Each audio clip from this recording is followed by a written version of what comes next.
Yes, it's time to dive back into the bricktastic world of LEGO with developers TT Fusion giving us their take on the latest LEGO cinematic installment.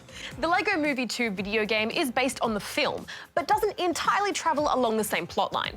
Picking up 5 years after the Duplocalypse, we join Emmett, Wildstyle, and friends as they get to grips with their new wasteland. It doesn't take long for adventure to find them, however, as a mysterious figure whisks some of the gang away, forcing Emmett and Wildstyle on a chase across the galaxy. We both knew that we would make it our mission. Across the galaxy, indeed. Whilst previous LEGO games had you jumping into a hub world and then levels and chapters, the LEGO Movie 2 favours entirely open world hubs, with a central plot mission and a few side stops along the way. It often feels very similar to Super Mario Odyssey. There's even a certain number of purple bricks needed to progress to the next hub world, similar to Mario's moon system. Yeah, this game makes some real shifts to the established LEGO format. It all feels a little bit more gamey.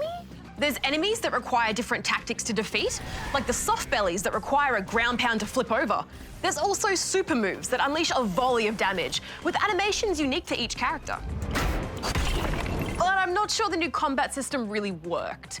With the intentionally stilted animation style and the overall slow movement, fights came off a little clunky. Yeah, I wasn't a big fan of it either. That kind of slow, empty battling also found its way into the boss battles. Having to dodge massive blows from the Duplocalypse baddies can become tedious when Emmett moves at the speed of nothing. The boss battles also make use of the franchise's weirdly paceless parkour mechanic, and I really want that to go away. The boss battles did make use of some of the new additional elements in the game, however. Our plastic mates now have utility gadgets! Yeah, take that, Batman! Although he's in the game, so I'm sure he's totally fine with it. Rather than swapping out characters to use certain abilities, you're given items to help solve your problems. From danger fists to smash through rock faces, to a magic wand to paint your problems away. And though throwing Metalbeard's head at a puzzle to solve it is pretty cool, I do miss the character-specific abilities from the previous games. Giving everyone god-tier abilities softens the whole puzzle-solving aspect, and I really miss that. Well, you're gonna have to miss building stuff too, because this game won't let you. Well, it kind of does, but just not in the same kind of way. Was that really necessary? Pulling from the film's master builder concept, you will now have the ability to construct constructions on the fly. Throughout the game, you'll be given instructions on how to build objects, bounce pads to reach high ledges, power generators to jumpstart an alarm clock, and a sprinkler to, well, sprinkle. All these objects will be used in tandem to solve puzzles and unlock collectibles. And in order to build them, you'll have to resort to the age-old smash and collect, building up the right amount of coloured bricks to craft the thricycle you desire. I quite enjoyed using the scanning goggles to absorb and learn about new objects in the environment too.